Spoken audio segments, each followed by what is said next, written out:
नमस्कार। क्या दिल्ली के चांदनी चौक में यह कहना पड़ेगा कि विकास तुम बाद में आना? नमस्कार, आपके साथ मैं हूं सईद अंसारी और दस्तक में आपका स्वागत। जहां सीधा और बड़ा सवाल है, मंदिर तोड़ विकास या विकास तोड़ मंदिर। हमारे देश में स्कूल से ज्यादा धार्मिक स्थल हैं। हमारे देश में सड़क हादसे के बाद घायल को पहुंचाने लायक अस्पताल बहुत दूर हमें मिलता है, लेकिन कोई मजार, कोई मंदिर, कोई मस्जिद, कोई दूसरा धार्मिक स्थल हमें नजदीक मिल जाता है। लेकिन हमारे देश की राजधानी दिल्ली में विकास को तोड़कर उस मंदिर को बचाने की राजनीति होती है, जिसे गैर कानूनी रूप से निर्माण मानकर अदालत तक ने हटाने को कहा।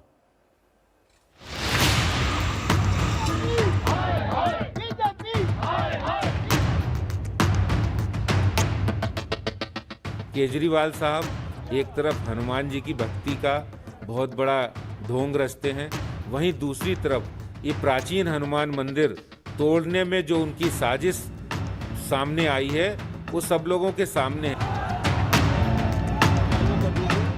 तो टेंपल तोड़ा किसने? नॉर्थ एमसीडी ने। तो किसको बेवकूफ बना रहे हैं आप? चुनाव के समय आपकी आस्था खड़ी हो जाती है और चुनाव के बाद आप उस मंदिर को तोड़वा देते हैं। लाखों करोड़ों हिंदुओं की भावनाओं को आहत किया है। हमारा मंदिर वापस चाहिए। रात के अंधेरे में भाजपा शासित एमसीडी ने जो कार्रवाई की है। दिल्ली के चांदनी चौक में खड़ा एक पीपल का पेड़ के चारों तरफ पुलिस का बैरिकेड के साथ पुलिस का पहरा, क्योंकि विकास के मुद्दे को छोटा दिखाकर अभी खुद को बड़ा हनुमान भक्त साबित करने की राजनीति दिल्ली में अतिक्रमण कर रही है। शुरुआत इसकी 4 जनवरी की सुबह 4 बजे चांदनी चौक में सौंदर्यीकरण के लिए फुटपाथ पर बीच में बने हनुमान मंदिर को कोर्ट के आदेश पर हटाने के बाद हुई है। बस इसी के बाद सोमवार सुबह सबसे पहले अरविंद केजरीवाल की पार्टी के कार्यकर्ता मंदिर वहीं बनाएंगे का नारा लेकर प्रदर्शन करने पहुंचे। हमारी मांग है, जहाँ मंदिर टूटा है वहीं पर मंदिर दोबारा बनना चाहिए। ये किसी की भावनाओं को, धार्मिक भावनाओं को आहत नहीं करना, मंदिर वहीं बनना चाहिए। 24 घंटे के भीतर जहां मंदिर टूटा वहां फिर नया प्रदर्शन होता दिखा।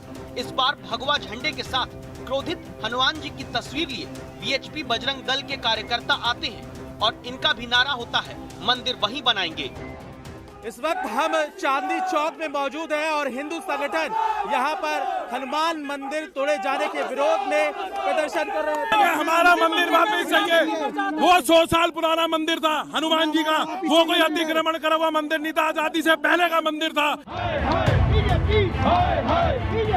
यानी अब दिल्ली में विकास छोड़ मंदिर का ठीकरा फोड़ राजनीति जारी है, क्योंकि चांदनी चौक में अदालत के आदेश पर हटाए गए मंदिर को तोड़ने का जिम्मेदार आम आदमी पार्टी और बीजेपी एक दूसरे को बता रहे हैं। इस बात पर फोकस कोई नहीं करना चाहता कि क्या सुप्रीम कोर्ट तक कह चुका है। तारीख थी 29 सितंबर 2009, जब देश की सर्वोच्च अदालत ने सभी राज्यों को निर्देश देते हुए कहा था, धर्म और भगवान के नाम पर कोई भी अवैध धार्मिक स्थल सड़क, पार्क या दूसरी सार्वजनिक जगह पर नहीं खड़ा किया जा सकता। अप्रैल 2016 में भी सुप्रीम कोर्ट ने एक मामले में कहा था, सभी को पैदल चलने का देश में अधिकार है। भगवान कभी किसी के पैदल चलने के रास्ते में बाधा खुद नहीं बनना चाहते होंगे। लेकिन जिस दिन देश की सर्वोच्च अदालत लोकतंत्र के सबसे बड़े मंदिर यानी संसद की नई इमारत के निर्माण का रास्ता साफ करती है, उसी दिन चांदनी चौक में विकास के निर्माण में दिल्ली के दोनों सबसे बड़े दल धर्म की बाधा हाई कोर्ट के आदेश के बावजूद खड़ा करते मिलते हैं। 47 साल पुराना मंदिर जिसको रातों रात तोड़ दिया गया, उस मंदिर के लिए यह आंदोलन है जो दिल्ली सरकार का करावा कृत्य है। हमारी मांग यही है, इसके लिए यह आंदोलन करा जा रहा है, किसी स्थान पर दोबारा मंदिर बनाया जाए। हाईकोर्ट के आदेश के बाद बीजेपी शासित एमसीडी ने जिस मंदिर को चांदनी चौक में रीडेवलपमेंट के प्रोजेक्ट के लिए हटाया, अब उसी मंदिर के लिए खुद को शहीद और दूसरे को कातिल बताने की होड़ मच गई। नॉर्थ एमसीडी ने हाई कोर्ट में बोला कि वो टेंपल तोड़ने के लिए तैयार है। तो टेंपल तोड़ा किसने? नॉर्थ एमसीडी ने। कोर्ट में किसने एफिडेविट दी? नॉर्थ एमसीडी में। एमसीडी में सरकार किसकी है? भारतीय जनता पार्टी की। तो किसको बेवकूफ़ बना रहे हैं आप? क्यों झूठ बोल रहे हैं आप फंस चुके हैं। आपने मंदिर तोड़ा, आप मानिए इस बात को। जिस समय ये डेवलपमेंट काम चल रहा था जो चांदनी चौक में, वो पीडब्ल्यूडी दिल्ली सरकार के द्वारा चलाया जा रहा था। उन्होंने इस मंदिर को चिन्हित किया अपने प्रोजेक्ट में कि इसको हटाना है, हमें इसको हटाए बिना हमारा प्रोजेक्ट ठीक नहीं चल सकता। उन्होंने एमसीडी और दिल्ली पुलिस से कई बार उन्होंने कहा, एमसीडी और दिल्ली पुलिस ने उनको कोऑपरेट नहीं किया। वो कोर्ट में मूव किया और कोर्ट में उन्होंने एप्लीकेशन में लिखा है, चूंकि इसकी लैंड लॉइंग एजेंसी एमसीडी है और law and order Delhi police का है, दिल्ली पुलिस एमसीडी हमें कोऑपरेट नहीं कर रहे, इसलिए कोर्ट हमें एक ऑर्डर दे, ये मंदिर को डिमोलिश किया जाए, हटाया जाए वहाँ से। ये पीडब्ल्यूडी ने किया है, उसी पीडब्ल्यूडी ने जो दिल्ली सरकार और जिसके मुखिया दिल्ली के मुख्यमंत्री केजरीवाल साहब हैं। ये हालत तब है जबकि 2011 की जनगणना के मुताबिक भारत में 1902 लोगों के लिए एक अस्पताल या क्लिनिक मिल पाता है, लेकिन भारत में प्रति 400 लोगों पर एक धार्मिक स्थल हर धर्म का जरूर है। ऐसे में जहां विकास को जरूरी बताते हुए प्रधानमंत्री तक पहले शौचालय फिर देवालय की बात कह चुके हो, वहां दिल्ली की राजनीति में बीजेपी और आम आदमी पार्टी को विकास से ज्यादा जरूरी एक धार्मिक स्थल लगता है, क्योंकि उसमें राजनीतिक विकास की उम्मीदें ज्यादा हैं। दिल्ली में एक रिलीजियस कमेटी है जिसके हेड सत्येंद्र जैन जी हैं और उन्होंने इस मंदिर को तोड़ने की संस्तुति दी। रात के अंधेरे में भाजपा शासित एमसीडी ने जो कार्रवाई की है, इसकी जितनी निंदा की जाए उतनी कम है। पुलिस का दुरुपयोग, सत्ता के दम पर कैसे पुलिस का दुरुपयोग कर रही है कि आम आदमी पार्टी के कार्यकर्ताओं को मंदिर तक जाने भी नहीं दे रहे। यानी हो यह रहा है कि बीजेपी कहती है मंदिर तोड़ने का कारण केजरीवाल का रीडेवलपमेंट प्लान है, और केजरीवाल की पार्टी कहती है मंदिर तोड़ने का काम तो बीजेपी शासित एमसीडी ने किया। कोई विकास के लिए खुद जिम्मेदारी उठाने का नाम नहीं ले रहा। तभी तो मंदिर कितना पुराना था, इसको लेकर भी सबके अलग अलग दावे। रात के अंधेरे में भाजपा शासित एमसीडी ने जो कार्रवाई की है, इसकी जितनी निंदा की जाए उतनी कम है। पुलिस का दुरुपयोग, सत्ता के दम पर कैसे पुलिस का दुरुपयोग कर रही है कि आम आदमी पार्टी के कार्यकर्ताओं को मंदिर तक जाने भी नहीं दे रहे। हमारी मांग है जहां मंदिर टूटा है वहीं पर मंदिर दोबारा बनना चाहिए। ये किसी की भावनाओं को, धार्मिक भावनाओं को आहत नहीं करना, मंदिर वहीं बनना चाहिए। हमारा मंदिर वापस चाहिए। वो 100 साल पुराना मंदिर था हनुमान जी का, वो कोई अतिक्रमण करा हुआ मंदिर नहीं था, आजादी से पहले का मंदिर था। जहां राजनीति बीच सड़क में भगवान को बैठाकर पुनर्विकास के प्रोजेक्ट को रोकने में दिलचस्पी रखती हो, वहां संविधान की कौन सुनेगा? क्योंकि संविधान तो ये भी कहता है ये राज्यों की जिम्मेदारी है कि वो जनता में तार्किक शक्ति का विकास करने वाला काम करें, लेकिन कोर्ट के आदेश से हटाए गए धार्मिक स्थल पर तर्क की जगह धर्म हावी है। मंदिर यही बनेगा, मंदिर यही बनाओ। आस्था और अतिक्रमण में काफी फर्क होता है। ये फर्क समझाने की जिम्मेदारी जिन राजनीतिक दलों और राजनेताओं पर है। फिलहाल अब तक तो वो जनता को लॉजिक नहीं, मैजिक पर भरोसा करना ही सिखाते आए हैं।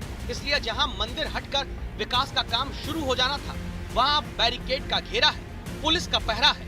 विकास तुम इंतजार करो। कुमार कुणाल के साथ पंकज जैन, दिल्ली आज तक। धर्म के नाम पर राजनीति में वोटों को कब्जाने वाले अतिक्रमण के कारण ही हमारे देश में स्थिति है। क्या है स्थिति, आइए हम आपको दिखाएं। हमारे देश में जनता के लिए स्कूल, कॉलेज, अस्पताल और इन स्कूल, कॉलेज, अस्पताल से ज्यादा धार्मिक स्थल है। कैसे? देखिए, 2001 से 2011 के बीच हमारे देश में 10 साल के अंदर धार्मिक पूजाघर 26% की दर से बढ़े। ये तो धार्मिक स्थलों की बात है, इसमें सभी शामिल हैं। जबकि अस्पतालों का निर्माण उनसे आधे मतलब 13% की दर से बढ़ पाया। मतलब ये हुआ कि 2000 गणना के दौरान ही ये भी हमें पता चला कि 30,13,315 उस समय तक धार्मिक स्थल थे। मतलब ये हुआ कि मंदिर, मस्जिद, गुरुद्वारे, चर्च, बौद्ध मठ और दूसरे पूजा घर। जबकि इनके मुकाबले हमारे देश में स्कूल, कॉलेजेस की संख्या 21,06,709 ही रह गई।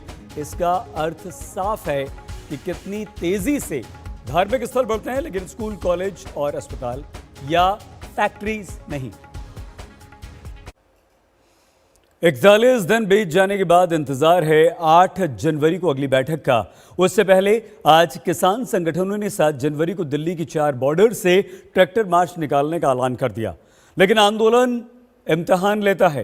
सर्दी, बारिश, ओले, तूफान के बीच आंदोलन कैसे जारी है?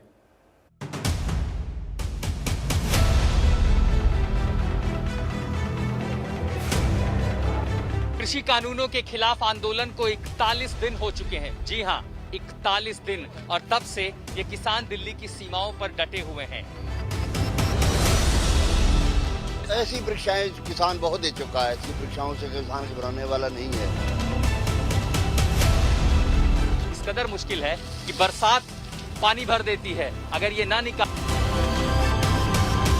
बारिश भी है, ठंड भी है, उसके बीच में सैकड़ों की तादाद में टेंट लगे हैं अलग अलग जगहों। तो हमें तो आदत पड़ी हुई है, सर्दी हो गई, लेकिन हमें तो आदत पड़ी हुई है, हम तो अपने खेत में भी पानी कर भीगते हैं। बारिश तो हमारी 24 घंटे खेतों में भी होती है। वहाँ से नहीं घबराते, ओलों से नहीं घबराते, तो यहाँ पर क्या घबराएंगे।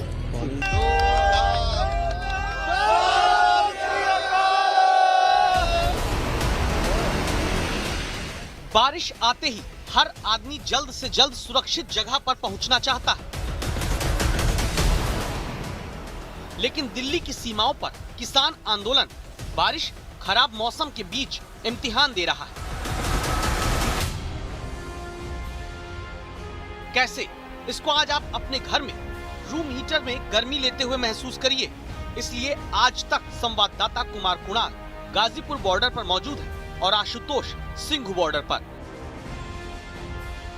कहते थे अच्छे दिन आएंगे, बिठा दिया सड़कों पर किसान। दुखी हो गया हर एक बंदा, हर कोई ढूंढ रहा है धंधा। सपना दिखाकर स्वच्छता का शहर कर दिया सारा गंदा। कुछ शौचालय का करके निर्माण, स्वच्छ भारत का दिया ज्ञान, बिठा दिया सड़कों पर किसान। जहां सड़क की फर्श है, तिरपाल ही छत, टेंट के भीतर सर्दी, बारिश, ओलों से क्या आंदोलन करते किसान को डर लग रहा होगा? जवाब सिंघू बॉर्डर पर अपने किसान पिता के साथ मौजूद इस बच्चे के बेखौफ चेहरे को देखकर आपको मिल जाएगा। जवाब ये कि ओला पाला बारिश से लड़ना किसान का बच्चा खेत से सीख कर आता है। सरकार पीछे हटती नहीं है, किसान घर जाने को तैयार नहीं है, और ऊपर से अब तो मौसम भी इम्तिहान ले रहा है। इस कड़कड़ाती ठंड में बेमौसम की बरसात, यहाँ टिके किसान, उनके परिवार, बुजुर्ग, महिलाएं, बच्चे, हर कोई इस संघर्ष में हिस्सा तो है, लेकिन जिंदगी भी आफत में आ गई है। ये देखिए, जो तिरपाल बिछा के किसान रह रहे हैं, इस कदर मुश्किल है कि बरसात पानी भर देती है। अगर ये ना निकालें तो ये छत गिर जाएगी। कृषि कानूनों पर अटका हुआ समाधान और तिरपाल पर थमा हुआ पानी, दोनों सिंघू बॉर्डर पर जमे किसानों के लिए समस्या है। फिलहाल पानी को तो बांस से हिलाकर हटा दिया जा रहा। 3 दिन अभी बातचीत में बाकी है, मौसम का इम्तिहान जारी है। अब तो मौसम भी परीक्षा ले रहा है, कब तक टिकेंगे किसान? ऐसी परीक्षाएं किसान बहुत दे चुका है। ऐसी परीक्षाओं से किसान घबराने वाला नहीं है। ऐसी परीक्षाएं बहुत। तो महिलाएं भी आ रही हैं, बच्चे भी हैं छोटे छोटे, उनकी जो बाकी बचे हैं वो भी आने की तैयारी में है। बारिश होती है तो रजाई गद्दा भीगने से बचाना चुनौती है, क्योंकि बातचीत भले विज्ञान भवन में होती है, आंदोलन का किसान तो सड़क पर है, जिसे फिलहाल न प्रशासन हिला पाया, न मौसम डिगा पाया।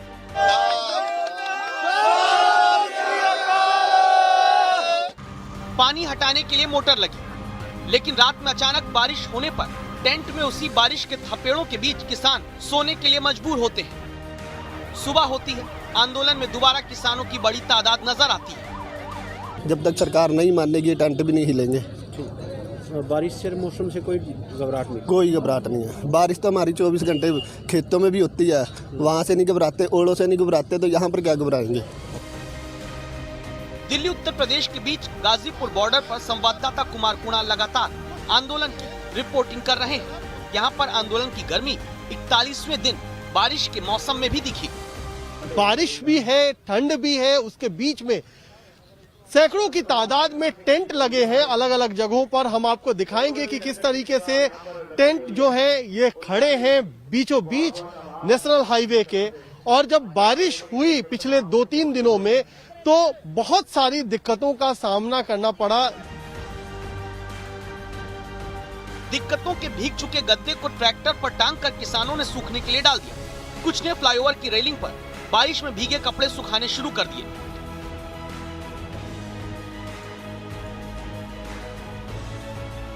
बाकी जुगाड़ से खेती करने वाला किसान जुगाड़ से ही अपनी भीग चुकी शर्ट को आग के ऊपर हाथ सेकने की तरह सुखा ले रहा है। 7 तारीख को 4 तरफ से ये जो एक्सप्रेस वे है इस पे किसान ट्रैक्टर मार्च करेंगे। एक तो इधर कुंडली बॉर्डर से चलेंगे, उधर टिकरी बॉर्डर से चलेंगे 7 तारीख को सुबह 11 बजे। आप अगर इधर को देखोगे तो ये हेमकुंड दिखता है, आप ऊपर देखोगे तो कैलाश दिखता है, उधर को देखोगे तो कुछ और दिखा है, तो सब यही तो दिख रहे। आप अगर रात को जब 11 बजे यहाँ को चलते हैं तो ऐसे लगता है कि जैसे हेमकुंड में हम जा रहे हैं, बद्रीनाथ और केदारनाथ में जा रहे हैं और बरसात हो रही है और छप्पर के नीचे हम रह रहे हैं, तो यहाँ पूरा हमें 11 बजे सब चीजों के दर्शन हुए। बाहर बारिश है तो भीतर फ्लाईओवर के नीचे अलाव जलाकर युवा पगड़ी बांधना बुजुर्गों से सीख रहे हैं। अगली बातचीत का इंतजार बारिश और सर्दी के बीच करते हुए। तकलीफ खूब है, परेशानी बहुत ज्यादा है, फिर भाई लड़ाई जीत का जाने। जो किसान खेत में मेड़ बांधकर पानी का इंतजाम करते हैं, उन्होंने हाईवे पर भी टेंट के भीतर पानी बारिश का ना दाखिल हो इसलिए मिट्टी से मेड़ बना दी है। डट के मुकाबला करेंगे और इन तीनों कानूनों के जो भी इनको वापस करवा के तभी जाएंगे यहाँ से। किस तरीके की मुसीबत, किस तरीके की मुसीबत? ये कपड़े भीग गए भाई, यही है। लेकिन यह तो हमें तो आदत पड़ी हुई है, सर्दी हो गई, लेकिन हमें तो आदत पड़ी हुई है, हम तो अपने खेत में भी भीगते हैं जी, हमें तो आदत है इस टाइप की। देश के अन्नदाता को आदत है, इसलिए वो 41 दिन बाद भी उफ तक नहीं कर रहा आंदोलन के दौरान। लेकिन देश को आदत नहीं है भारत के नागरिकों का पेट भरने वाले किसानों को आंदोलन कराने की। इंतजार 8 जनवरी दोपहर 2 बजे तक का। 9वें दौर की बातचीत में इस बार सिर्फ चर्चा की बारिश न हो बल्कि समाधान की धूप निकले। कुमार कुणाल के साथ आशुतोष मिश्रा, दिल्ली आज तक। ममता बनर्जी का आज बर्थडे है, लेकिन उनके एक मंत्री ने उनका साथ छोड़ दिया तो वहीं एक मंत्री बैठक से गायब रहे। ममता परेशान हैं, लेकिन बीजेपी अपने मिशन 200 को पूरा करने में जुटी हुई है और इसके लिए गांधीनगर में आरएसएस के साथ बीजेपी बंगाल जीतने के फॉर्मूले पर चर्चा कर रही है। কটাক্ষ না করে যদি সত্যি তোমরা দুধ খেয়ে থাকো, যদি সত্যি মায়ের দুধ খেয়ে থাকো এবং সত্যি যদি বাপের বেটা হয়ে থাকো তাহলে তার নাম করে বলো। হিম্মত থাকে তো ভাইপো কেন? ये टीएमसी अब पॉलिटिकल पार्टी नहीं है, प्राइवेट लिमिटेड कंपनी बन गया। इसलिए हम लोग जो स्टूडेंट लाइफ से पॉलिटिकल वर्कर के नाते काम कर रहा हूँ, लंबे टाइम से पॉलिटिक्स से जुड़ा हुआ हूँ। हमारा इस पार्टी जब कंपनी में कन्वर्ट हो गया, इसलिए पार्टी में छोड़ दिया एक पॉलिटिकल वर्कर के नाते। प्रेस कॉन्फ्रेंस पर उधर बहुत किस्तो रेपुआ हुआ, उधर तो किस्तो रेपुआ, उधर किस्तो रेपुआ, उधर तो किस्तो रेपुआ। কখনো চুলের স্টাইল পাল্টিয়ে, কখনো দাড়ির দৈর্ঘ্য বাড়িয়ে ওসব করে বাংলার মানুষের মন পাওয়া যায় না। আমরা দেখলাম তাই কখনো রবীন্দ্রনাথের মতন কালো জোব্বা পরছেন, কখনো ঋষি অরবিন্দর 2 লাইন আওড়াচ্ছেন, আর আপনার ওসব জোব্বা টোব্বার তলায় যে 10 লাখি স্যুট আছে এটা তো কেউ ভুলে যায়নি। সুতরাং ঋষি হওয়া যায় না, রবীন্দ্রনাথ হওয়া যায় না, ওসব করতে যাবেন না। पश्चिम बंगाल में चुनावी जंग में क्या ममता बनर्जी अकेले ही रह जाएंगी? इस सवाल की वजह उनकी पार्टी में मची भगदड़ है। बंगाल में शय और मात के खेल में जन्मदिन पर भी ममता को उनके एक विधायक और मंत्री ने जोरदार झटका दिया। पूर्व क्रिकेटर लक्ष्मी रतन शुक्ला ने उनसे किनारा कर लिया। जब पूरे बंगाल में ममता बनर्जी के जन्मदिन का केक काटा जा रहा था, जब तृणमूल कार्यकर्ता दीदी की लंबी उम्र की दुआ के लिए विशेष पूजा कर रहे थे, तब पश्चिम बंगाल की मुख्यमंत्री प्रेस कॉन्फ्रेंस में मीडिया को समझाने की कोशिश कर रही थी कि लक्ष्मी रतन शुक्ला ने मंत्री पद छोड़ा है, पार्टी नहीं। লক্ষ্মী ভালো ছেলে, লক্ষ্মী পদত্যাগ করেছে, ঠিক আছে, ও বুঝেছে, ও ক্রিকেটে ও লিখেছে যেটা চিঠিতে, ও মিনিস্ট্রি থেকে পদত্যাগের কথাটা লেখেনি।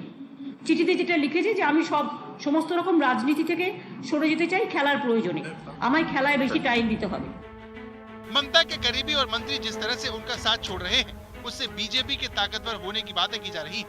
ममता को फंसा देख बीजेपी बंगाल जीतने के लिए आरएसएस के साथ गुजरात में मंथन कर रही है, ताकि जीत के मॉडल को बंगाल में दोहराया जा सके। ऐसी तस्वीरें बीजेपी की उम्मीदों को पंख लगा रही हैं। 16 दिन पहले ममता को बीजेपी ने बड़ा झटका देते हुए उनके खास और पूर्व मंत्री शुभेंदु अधिकारी को बीजेपी में शामिल करवा लिया। शुभेंदु के साथ कई विधायकों ने भी पाला बदला।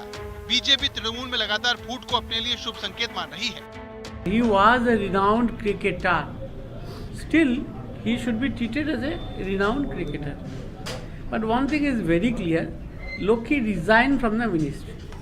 It is clear that he is unhappy with the government, where he was the minister.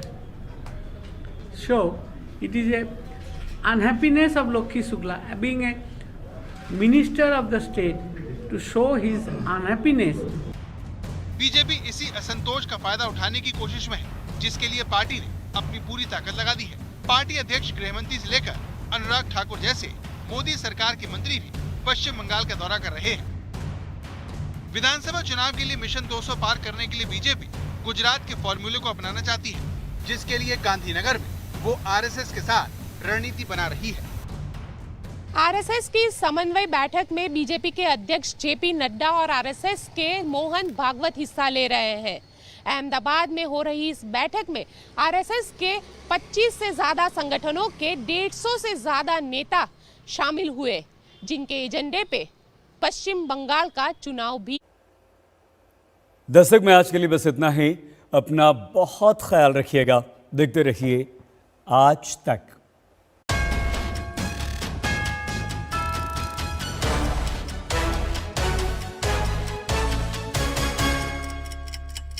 नमस्कार, मैं हूं अंजना ओम कश्यप। हमें उम्मीद है ये वीडियो आपको पसंद आया होगा। लेटेस्ट खबरों के लिए यूं ही देखते रहिए आज तक, और इस वीडियो के पसंद आने पर लाइक, शेयर एंड सब्सक्राइब करना ना भूलें।